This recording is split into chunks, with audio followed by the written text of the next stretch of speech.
Hey everybody, welcome to Pop Culture Philosophers. I'm Rockin' Robbie Billups, and it's time for the weekly comic book review.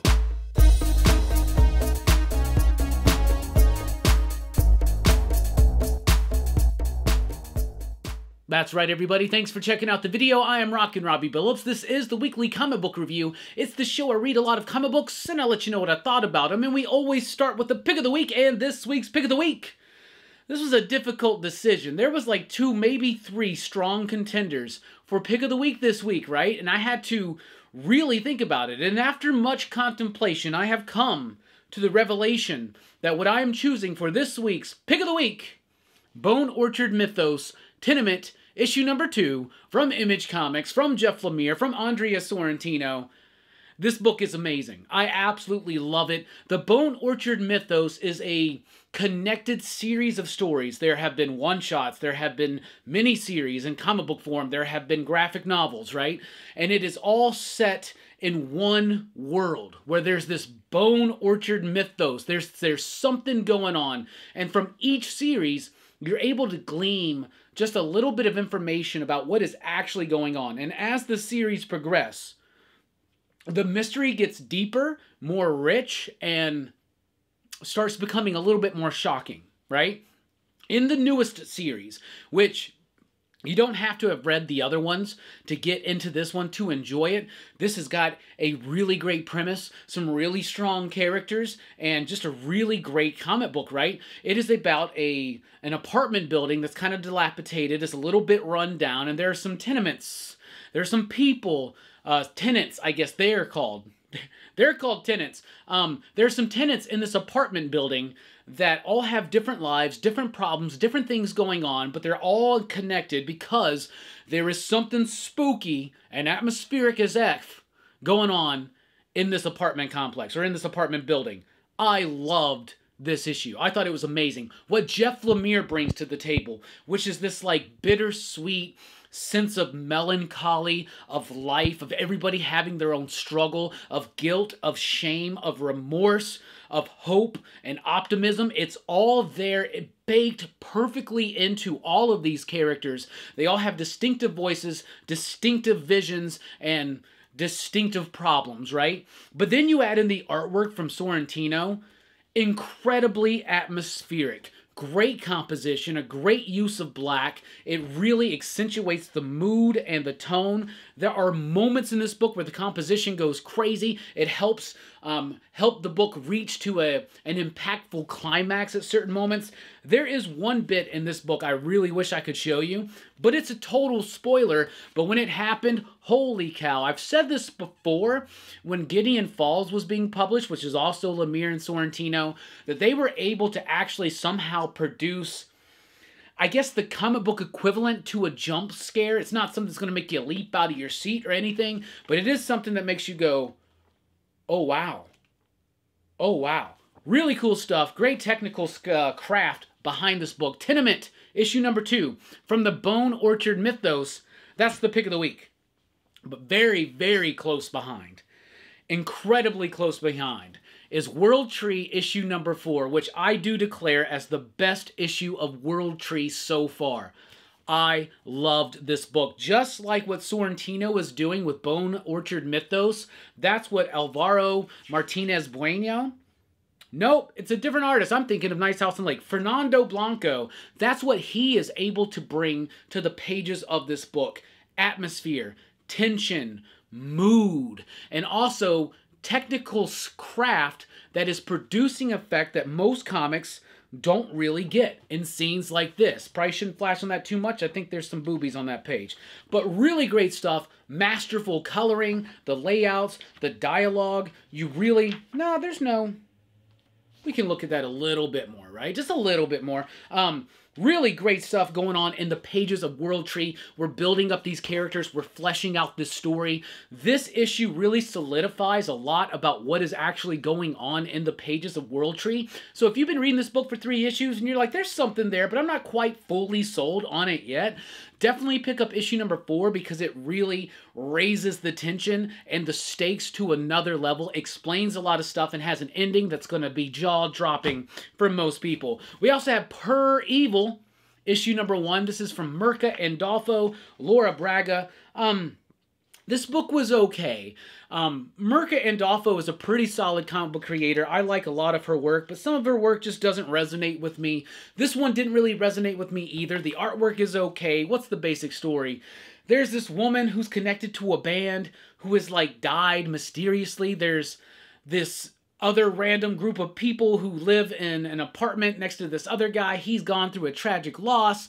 He's trying to figure out what's going on with them. It's all somehow connected, and it never really hooks me in. It never sinks its teeth in. By the time I got to the end of the book, I was like, what was the point of any of this? Like, I just didn't care. I just wasn't involved, and I probably won't be coming back for the next issue, but I do love that cover right there from Zozameka. You know, I met her at Memphis last year. She was super cool. Then we got Click Click Boom here with issue number 2. Pop Pop Boom meets Click Click Boom. Doug Wagner, Doug Dabbs. This is the Doug book. I'm a fan of Doug Wagner. I'm a fan of this book. I really do like it. I thought the first issue was pretty solid, but the second issue was actually an improvement, not only in story, not only in clarification, but also in just momentum. This book really is moving fast in issue number 2, and I really appreciate it. So it's this woman, she's like, I don't think she's deaf, but I think she's mute.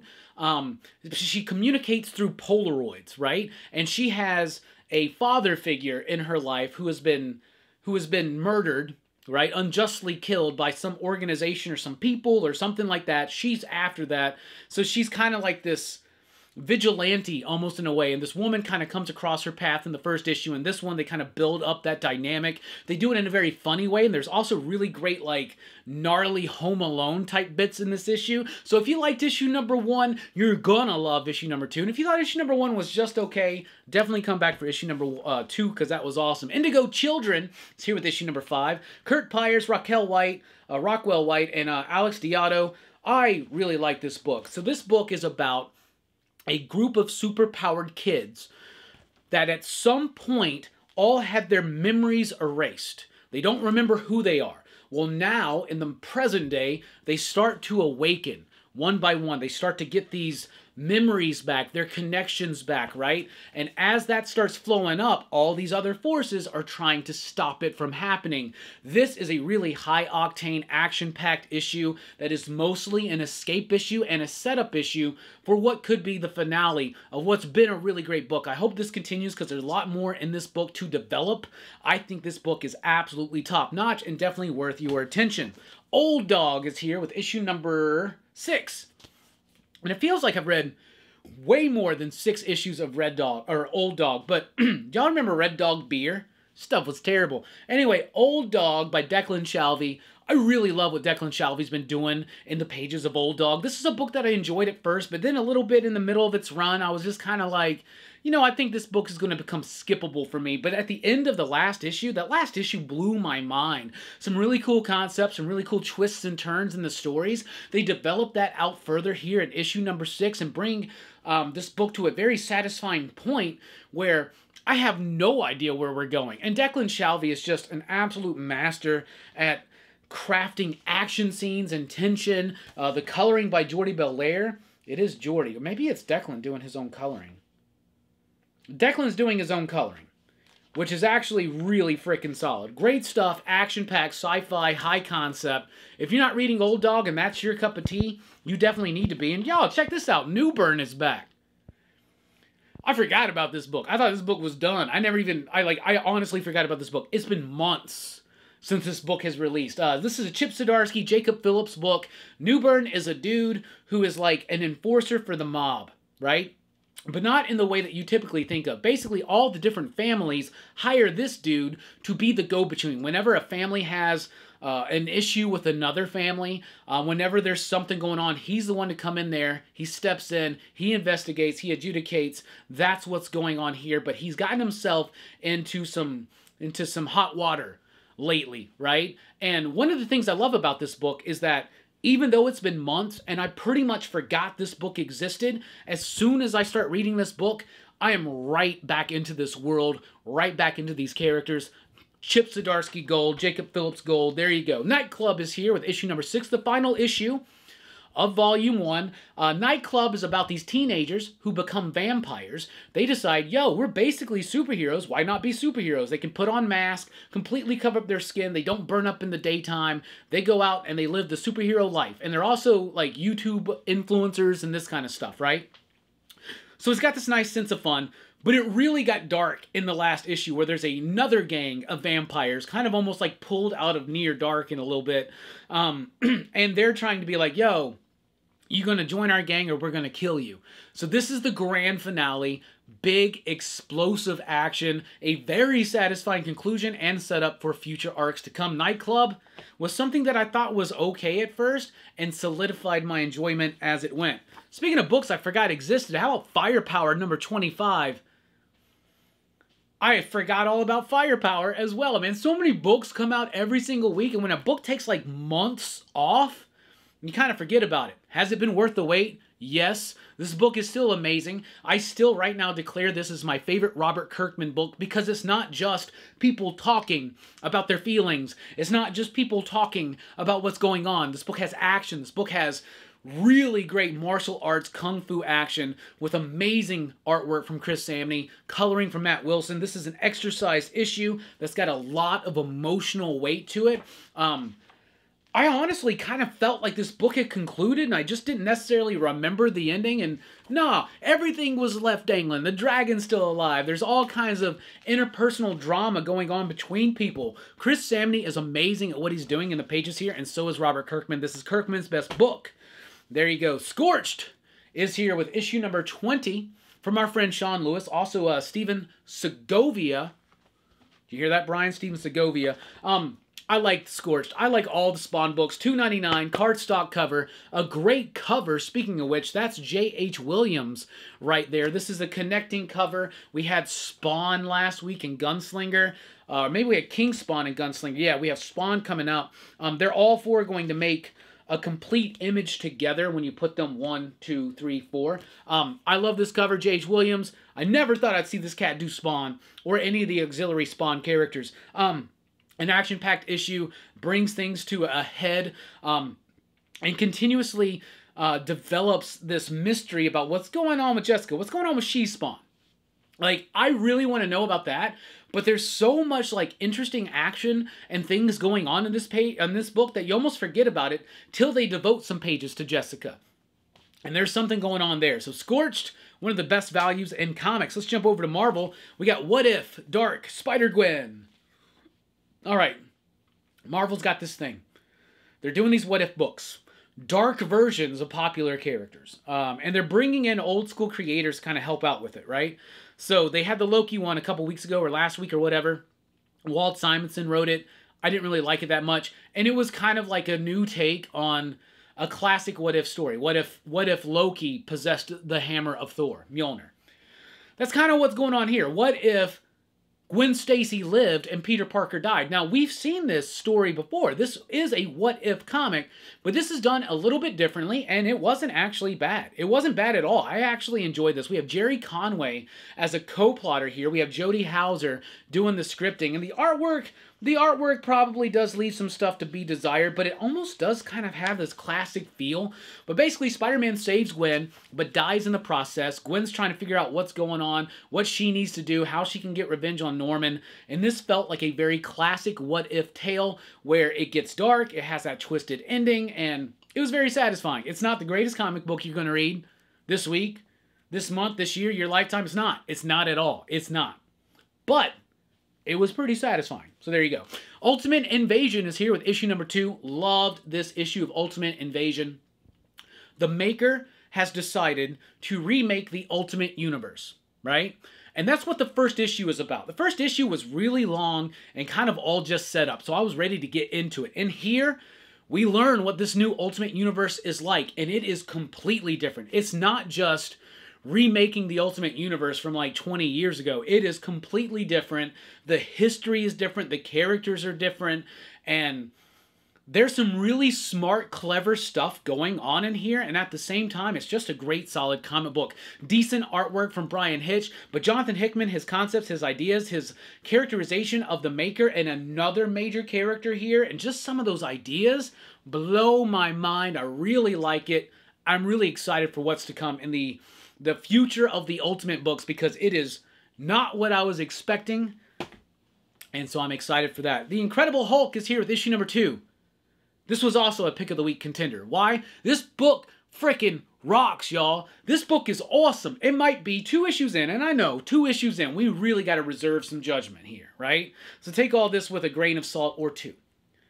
This might be Philip Kennedy Johnson's best comic book work to date. This is amazing. This is definitely probably some of Nick Klein's best comic book work to date. The artwork, the story, everything is great. It's a true horrific approach to the Incredible Hulk. We've had this before with The Immortal Hulk by Al Ewing and Joe Bennett. We've had it before that with Paul Jenkins and Ron Garney. We had it after that with Bruce Jones and John Romita Jr. and Mike Deodato Jr., right? Like, all the juniors were involved there. I love Hulk when they take this, like, really horrific approach to it. The last issue had this body horror. This one's kind of got this, like, Southern fried religious revival kind of horror vibe to it that I absolutely love. And the artwork, y'all, look at that. Just look at that. It is absolutely amazing, stunning artwork, really creepy stuff. Not just trying to pretend to be a horror book. This is a horror comic 100% through and through, and I'm all here for it. I cannot wait to see this continuously be explored in the pages of that book. Amazing Spider-Man 30. I was going to quit reading Amazing Spider-Man. Somebody on Rockin' Robbie Live said that they're revisiting the Gang War story, which is a story I absolutely love from when I was a kid. So I decided I'd check this one out, see what happens, and just like Spider-Man by Zeb Wells and company does, this was a good issue. This was an up issue. I enjoyed this issue. It's got some dumb shit in it. It does. It's not a good book. It's got some dumb stuff in it, but I enjoyed it. I really liked the Ed McGuinness artwork. I didn't like how they took the cliffhanger from the last issue. I didn't like how they really kind of unwrote that. But you got, okay, Spider-Man's wearing Doc Ock's old arms. Doc Ock has new arms. The arms are jealous of the new arms. They're latching onto Spider-Man. Also, they're like J. Jonah Jameson's pets. There's some really dumb, wonky stuff. But there is some great artwork. There's some great action. The only problem is it is dumb because it just... When Doc Ock was Superior Spider-Man, which is the highlight of the Dan Slott run as Superior Spider-Man, there was some great stuff. And there was a moment in that book where Doc Ock goes, as Spider-Man says, the die has been cast. And we're all like, oh, that's so old school villain speak. That's so great.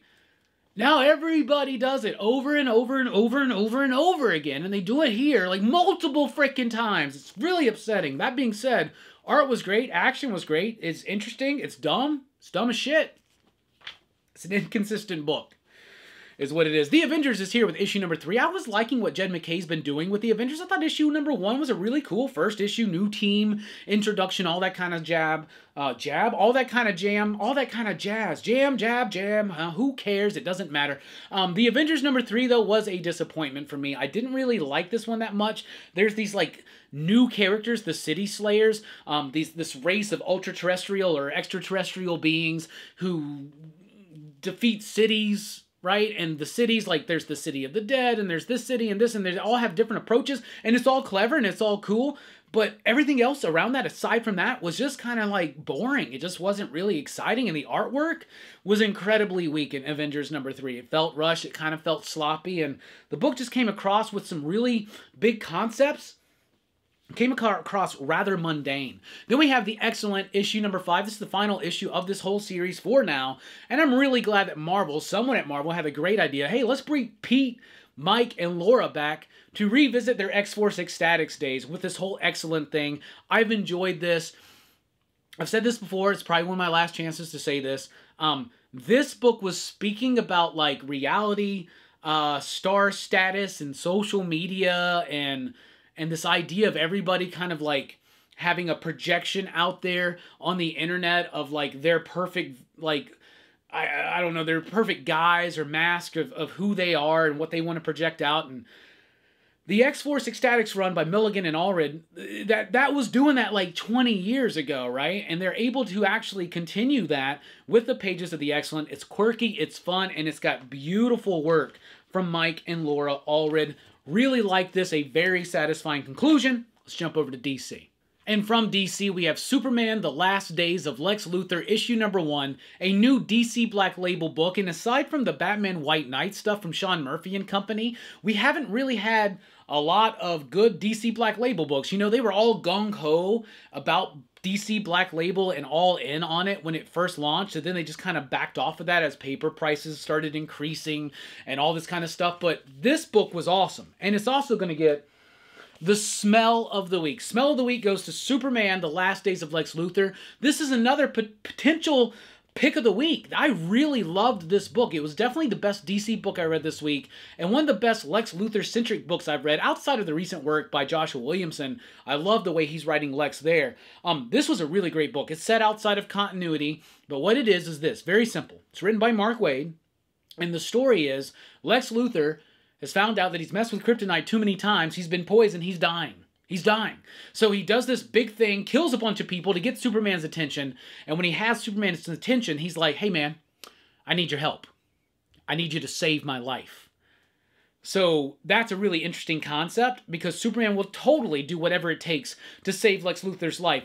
Then he's also got this other idea on his chain where he's like, Lex just killed a bunch of people to get my attention. So like, he's in this, like, moral conundrum. It's kind of like Star Trek The Next Generation. He's like, should I break the Prime Directive or not? Spoilers, they always break the Prime Directive.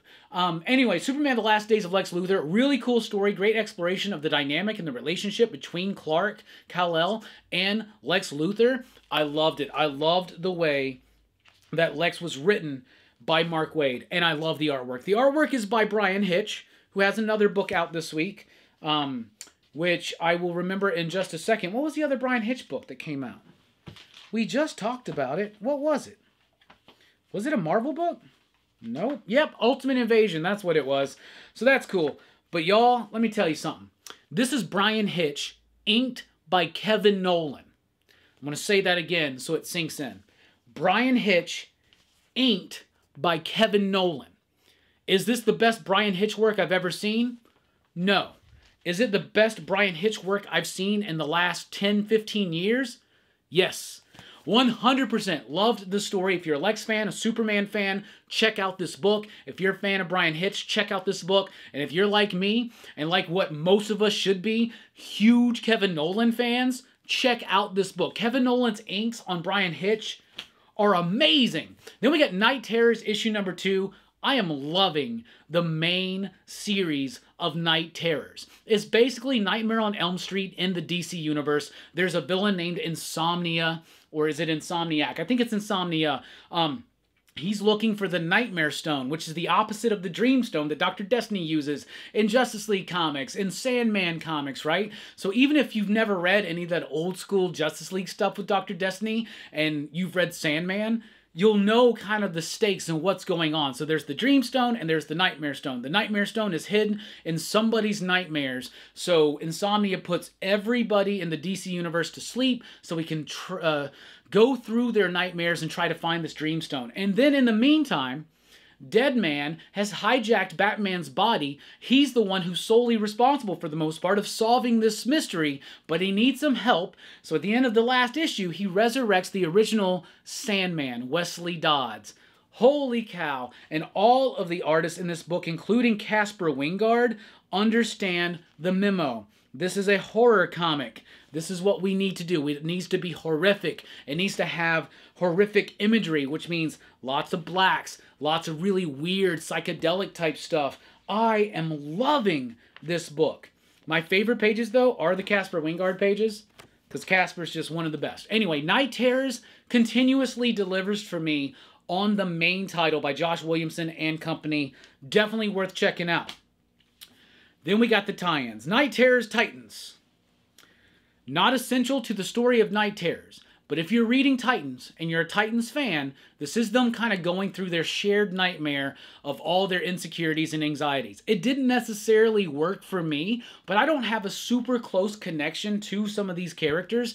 And if you are a hardcore Titans fan, yes, this book is interrupting the momentum that's being established by Tom Taylor and Nicola Scott right now over in the pages of Titans. They had 2 really good issues, and then it's just on hiatus for a couple of months while this is going on, so it's not going to scratch that itch fully, but if you are a fan of these characters, it does dive into it a little bit. The artwork could be a little bit better, could have gotten the memo a little bit more that it's supposed to be a horror comic. Night Terror's Angel Breaker. I did not like this one at all. At all. I was talking about this on the DC sneak peek on Rockin' Robbie Live this last Sunday. This was the worst Night Terrors tie-in that I've read so far. I did not like it at all. I could not get into it. I was bored. I was confused. Who is this Angel Breaker character? Apparently, she was utilized in books I've read. I don't remember her. There you go. Why is there an Angel Breaker book in the midst of all of this? I don't know. I have no idea. It wasn't good. I would skip that one. Night Terrors Harley Quinn. Not essential at all to the Night Terrors book. In fact, none of the Night Terrors tie-ins are essential to the overall story this week. But if you like Harley Quinn, this is a really cool exploration of her nightmares, her fears, her insecurities, her anxieties. But also, if you are a fan of Multiversity and Grant Morrison, you might want to check this one out because part of Harley's nightmare is reading the book Multiversity by Grant Morrison and understanding that there's this larger multiverse that she's a part of. That was some really interesting stuff. The artwork was great too because it's Hayden Sherman. Hayden Sherman doing amazing stuff with the composition. So if you're a fan of great comic book art and great comic book composition, definitely check this one out. If you like the super meta stuff like Grant Morrison's Multiversity, check it out. And if you're a Harley Quinn fan, check it out. But if you're not a fan of any of that, I guess you can skip it, but it's actually a pretty good book. Night Terrors Action Comics, issue number 1. If you're reading Action Comics, should you read this book? Maybe. There's the second story, maybe. I would say for sure. Probably. The first story is a Power Girl story. I haven't really been digging what Leah Williams has been doing with Power Girl, but this was my favorite stuff that she's done with Power Girl so far. Power Girl's nightmares are very interesting to me because that's a character that like almost doesn't really have a place in the DC universe, so that was interesting to see that get developed. The second story is the rest of the Superman family outside of Kal. So it's like Connor and Natasha and the 2 kids from Warworld. They're having a movie night. They're watching horror movies, right? But then everything happens, right? The Night Terror stuff happens, and the dreams are all centered around Cyborg. And so it does really continue some of those threads that were seeded in the most recent Action Comics story. So yeah, that was actually pretty cool. It's $4.99. If you're reading Action Comics, you don't have it for 2 months, you might as well jump into this. If you like the Power Girl story, go for it. But the second story actually does thematically continue some of the stuff built up by Philip Kennedy Johnson, and it is by Philip Kennedy Johnson. But then we're talking about Night Terrors Detective Comics, issue number 1. The best Night Terrors tie-in I've read so far. I loved it. Is it connected to the main plot? No. Is it essential? No. Is it badass? Fuck yes. This book was awesome. Absolutely awesome. Amazing artwork from Riccardo Federici, who completely gets the memo that this is a horror comic that needs to have horrific imagery that's dark and moody and atmospheric, right? So that really works for me, and it's written by Dan Waters, and it's mostly centered around Jim Gordon, and I love the exploration thematically about what's going on there. So I thought this book was absolutely masterful. I would recommend this to anybody who loves good comics. So there you go. Then we got Batman, The Brave and the Bold, issue number 3. So Batman Brave and the Bold is an oversized $8 comic book that has 4 different stories in it. Usually a Batman black and white. Didn't really do nothing for me in here. A Superman story with amazing artwork by Javi Rodriguez. But the story's just not doing much for me. It's got a Stormwatch story by Ed Brisson that's kind of spinning out of some of the stuff laid out in Batman Incorporated, but it's not doing much for me. But what I've been loving about this book is the Tom King, Mitch Gerard's reinterpretation of a Joker Year 1 type story, which has been creepy and amazing. It's not in issue 3. Even though Joker's on the cover, that story's not in here at all. It's gone. It's just not here. I guess they didn't meet the deadline or something. 3 issues in, which I think is complete bullshit. There is a cool story in here by Dennis Culver introducing to me a new Batman villain, Mr. Baseball. It's basically what if Negan from The Walking Dead was a Batman villain in Gotham. This sucks though. $8. I'm committed to this book.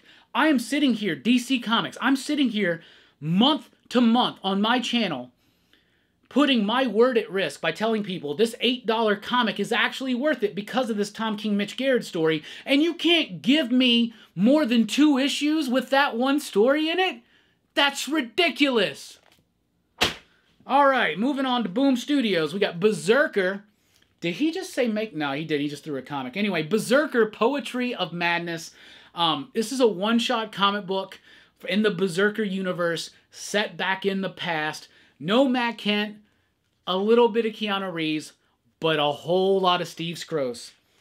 If you're not familiar with who Steve Skroce is, Steve Skroce was a storyboard artist on The Matrix. He's a comic book artist. He had a run on Gambit for a while. Did he do the Doc Frankenstein book with the Wachowskis or something like that? He's very much in that Jeff Darrow kind of school of a lot of like detail, a lot of line work, and a lot of gore.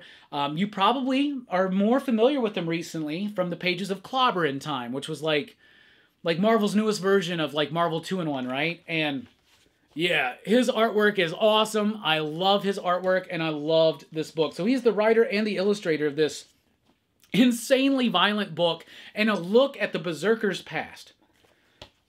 So this is when the Berserker was basically like considered a god by the people of Atlantis and how that all fell apart. It is incredibly violent. It is insanely fun. It has references to Lovecraftian type stuff, and I loved the hell out of it. It is $10, but it is one giant story, and every page crisp, clean, dense, complex artwork from Steve Skroce, and I loved it. I loved it. I thought it was so freaking fun. I rolled my eyes when I heard that they were going to be doing more Berserker one-shots set in the past. I was like, what a cash grab. No, it's not a cash grab. Why? Because you got Steve Skroce doing over 45 pages of brilliant, bloody, gory artwork. It's awesome. The Seasons Have Teeth, issue number 4, by Dan Watters, our friend, and Sebastian Carroll, Dan Jackson. So, what if the Seasons, as they approached, had some kind of like monstrous avatar that stalked the Earth at the arrival of the Seasons? Meanwhile, we have a photographer with a really tragic past who's trying to get a picture of each one of these seasons because it's very dangerous to do so. Each issue of this 4-issue series has dealt with a different season. Spring, summer, fall, and now winter. And every season appropriately matches a time of life, right? Winter being the end of life. And Dan Watters has found a way to, in a very brief way, tell very profound statements about life, the seasons of life. And I said this on issue 3. It's good to look back and reminisce, but we never need to not realize what season we're in right now and enjoy it. And the book has a note that it ends on that is absolutely stunning, beautiful, and as I'm reading this book, I'm like, this is easily going to be the pick of the week. And then it just ends so fucking abruptly. It just ends. It needed 5, 6, 8, 10 more pages. It needed some more space because, and I get it, maybe on a reread it's going to iron itself out. I have loved this entire series. I think each issue has made pick of the week. This one would have, but it just ends. It's like statement made. Oh, okay, boom, it's done. Book's done. Fuck. All right. Well, the Coen brothers do that to me sometimes, and I have to get over it. Warren Ellis does that to me sometimes, and I have to get over it. Dan Watters, you want to do that? I'll get over it. The book was great. Had some great statements to say. Love the final statement. Just, I needed a few more pages. I personally, as an audience member, needed a few more pages. That's not on Dan. That's not on Sebastian. It's on Boom. That's on Boom. Y'all should have given that more pages. A new one from AWA. It's Ribbon Queen, issue number 1. This is from Garth Ennis and Jason Burrows. This was really good. I liked it a lot. Garth Ennis is really good at dialogue, really good at telling like a crazy type story. Preacher, one of the craziest books ever with so much heart to it. If you've never read Preacher, definitely check it out. And if you watch the show, don't worry about that. Read the comic. Way different. So freaking good. I would actually be very interested to see how some 20-year-olds would read Preacher today. Man, that's a good idea for a show. Rereading Preacher with 20-year-olds. It's not a bad idea, actually. Let me know if you think that's a good idea. I think that's actually a really solid idea. The Ribbon Queen, though, is about a cop who ends a serial killer's murderous quest, and he saves this woman. However, he then expects favors from this woman. Maybe he thinks she's ungrateful because she's not giving it up to him. This woman winds up dead, murdered, right? So another cop is suspecting that this dude has something to do with it. But it's a little bit more complex than that, and I can't really spoil it, because what starts off is very simple, like, oh, all right, this is a little bit like, you know, police drama, it's a little bit like serial killer-esque, and it's like a murder mystery, and it's building up on some of these recent thematic subtextual elements, right? That Garth Ennis, I mean, I'm excited to see him kind of play around with some of the stuff like police brutality and the Black Lives Matter protests and stuff like that, right? And I'm enjoying it. And then it takes a really gnarly twist towards the end that I was not expecting, and I was just like, I understand now why Jason Burrows is doing this book. I really liked it. I thought it was really good. If you're a Garth Ennis fan, definitely check that one out. If you've never read any of his books, you might want to check that one out. Red Room, Crypto Killers, issue number 3.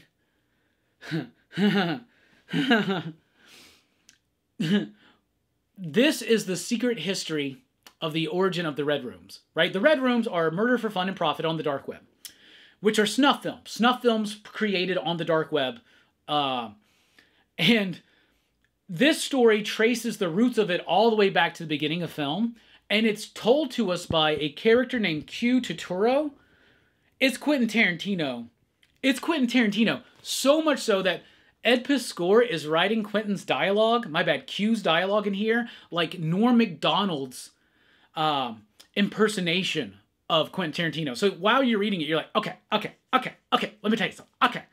It's doing that, and it's cracking me up all the way through. Seeing Ed Piskor do the likeness cracks me up, but also an incredible, like a bunch of Easter eggs and an incredible reference to like the history of horror. So with Quentin Tarantino basically giving us the history of snuff films and his involvement in them, but the history of snuff films, how that led to the Red Room, how that winds up, wow. It does end abruptly. It's only 15 pages, and then the last few pages are the Latchkey Kids, which is the new comic strip, I believe, that Ed Piskor is working on. So you get your first like full look at that. And Ed's coloring on this is absolutely freaking phenomenal. I'm excited to see this go. It's a completely different book than Red Room, but it still has that Eddie P like vibe to it. And the coloring is amazing. Ed, if you watch this video, just know, keep doing what you're doing because you're blowing my mind. And the Quentin Tarantino stuff was really crazy. I got to show y'all his Quentin Tarantino. Well, that's a bad word on there. I've already said fuck. There's a titty there. What are we doing here anymore? Anyway, I just want to show you this Quentin Tarantino dude. Like, look at him. It's Quentin Tarantino giving you the history of snuff films. It's absolutely amazing. It's good. It's really good. I liked it. I liked it a lot. The Secret History of Red Rooms. Discovered the Thomas Edison Jack Ripper connection. Yep, there you go. All right, Teenage Mutant Ninja Turtles Usagi Yojimbo Where When, issue number 5. The final issue of this series. A very satisfying conclusion. I love Stan Sakai. He's been doing this book, not this particular book, but he's been doing Usagi Yojimbo for decades at this point. He is one of the best out there. He just recently won another Eisner for lettering. He's one of the best letterers out there. What a fantastic freaking book. If you've never read Stan Sakai, you can jump in this book and read it. Now, there's a lot of Turtles crossovers going on right now. Turtles Stranger Things, Turtles Street Fighter, Turtles Usagi. What's the difference?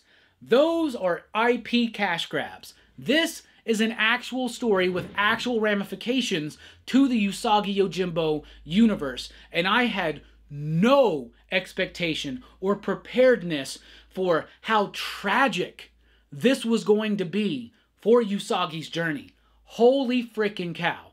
Super impressed with that book. If you've never read Usagi, read this book. But then go back and read all of it.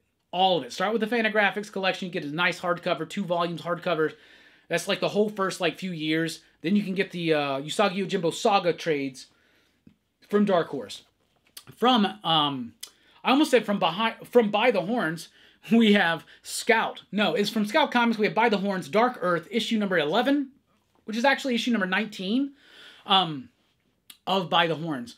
A great, a fantastically realized fantasy world. I am not a fantasy fan, and I have been head over heels with every single issue of By the Horns. I have loved every character. I've loved every character design. I want action figures of every character I see. And in a world where magic has ended and it's actually making things worse, and you have so many elements going on, and it's all just been building up, and it's all exploding here in the pages of issue number 11. I love this book. My one problem with this book, though, is in the very first few pages, there is something off on my copy with the printing, where it feels a bit fuzzy. The lettering in particular on some of these shots, it's not even there. It's like towards the middle. Yeah, here it comes.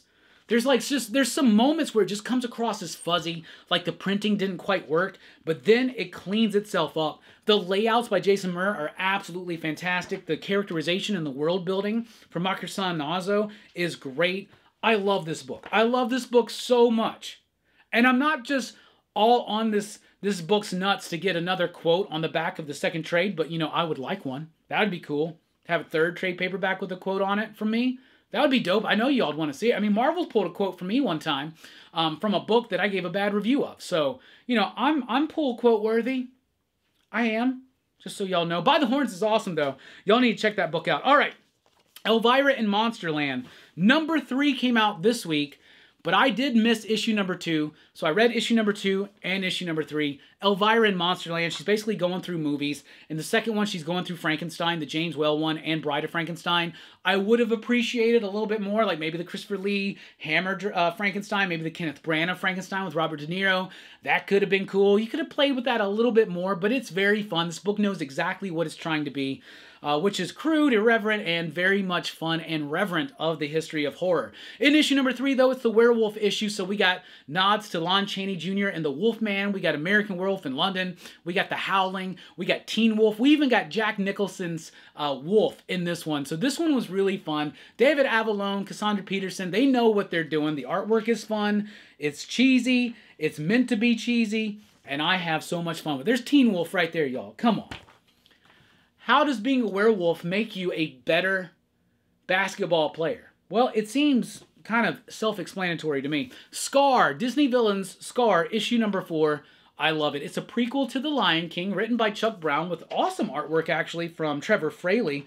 The more and more that this issue, or that this series has continued, the more and more I'm enjoying it. I really do like it. It's a prequel to The Lion King. So what it is it's how Scar starts the alliance with the hyenas. And it's a breezy read, it's a fun read, and if you're a Lion King fan, you definitely need to be reading that one. All right, from Sumerian Press, we have The Children of the Comet, here with issue number 1, which I think that this is a sequel to a book. Might be Children of the Black Sun, I don't know. Y'all out there in the chat, let me know. There's a very long thing in the beginning catching you up on the story. So even with this long thing that I read to catch me up on the story, I had no clue what was going on in this book. Completely lost all the way through. I appreciated the artwork at times. Sometimes it was a little bit too muddy, too unclear, but other times where it really does work for me artistically, but I had no idea what was going on in the story at all. So I was confused. So I can't recommend that one. But I think that's a sequel to maybe Children of the Black Sun. I don't know. Y'all let me know what you think. So to recap, no clue what was going on in that book. Scar, a great prequel to The Lion King. Elvira in Monsterland, really fun, reverent, and irreverent about the history of horror. By the Horns, Dark Earth. Quote me. I'm just kidding. That's a really great book. TMNT Usagi, a tragic, an unexpected tragic ending to what should have just been a silly crossover. Red Room, Ed Piscor lets you in on his new comic strip coming in, but also Quentin Tarantino tells you about the history of snuff films. The Ribbon Queen, a really solid debut from Garth Ennis. The Seasons Have Teeth, a really solid thematic ending, but just a little bit too abrupt for me. Berserker, Poetry of Madness, Steve Skroce, gory goodness. I loved it. Night Terrors Detective Comics, the best Night Terrors tie-in I've read so far. Night Terrors Action Comics, Power Girl story's okay, but the Superman family story was really good and does continue thematically some of the threads established from the Philip Kennedy Johnson run. Night Terrors Harley Quinn, amazing artwork from Hayden Sherman and a cool exploration, plus we got that whole multiversity meta stuff going on. Night Terrors Angel Breakers sucked. Night Terrors Titans was just alright. We have Batman Brave and the Bold. I tossed that one aside. It's over there. Now, I won't rip a comic, but I'll throw it to the side. I'll put it in somebody's mystery box. So Night Terrors, the main series, though, has been really solid. Last Days of Lex Luthor. Superman, though, Mark Waid, Brian Hitch, inked by Kevin Nolan. Best DC book I read this week. The excellent conclusion to the entire saga by Pete Milligan, Mike Allred, and Laura Allred. The Avengers, a little bit of a step down, some sloppy, rushed artwork. The Amazing Spider-Man, dumb as fuck, but still kind of fun. I don't know what I'm doing with that book. The Incredible Hulk #2 was really solid. I really liked it. A horrific approach to the Hulk. Ultimate Invasion, really smart, really cool. A completely new iteration of the Ultimate Universe that I found fascinating. What If Dark Spider-Gwen felt like a classic What If comic, which I appreciated. Scorched, #20. Another great issue of Scorched and the cover of the week right there. Firepower 25. I can't believe this book is back. And it was awesome. Nightclub, a very satisfying conclusion to that one. New Burn is back as well, and it doesn't skip a beat. Then we got Old Dog, loving this book. The more I keep reading it, the more I'm loving it. Same with Indigo Children. Click, Click, Boom #2 actually continues the momentum, actually improves the momentum from the first issue. Per Evil didn't quite work out for me, but World Tree #4 was the best issue of this yet. It almost made the pick of the week, but it was second only to Bone Orchard Mythos Tenement. Issue #2, amazing characterizations and story from Jeff Lemire, and atmospheric and dark artwork from Andrea Sorrentino. So that's what I read, that's what I thought. I gotta turn my AC back on because I am freaking sweating. It's so hot in Alabama, y'all. It's so hot. I just don't know what to do. I turned the AC off when I filmed because y'all would hear it, but maybe I should just leave it on next time and see if it bothers y'all. That's what I'm going to do. Next week, I'm going to leave the AC on, damn it. Because this is ridiculous. Anyway, that's what I read. That's what I thought. That's what I was digging. What are you reading? What are you digging? Let us know in the comments down below. Thank you so much for checking out the video. Be sure to let us know what you think about these books in the comments below. Be sure to like, share, and subscribe if you haven't already. And join us over at patreon.com/PCP if you want to help support the channel. I've been Rockin' Robbie Billups. Thanks for rocking with us. Station. Keep on reading. Pop, pop, boom!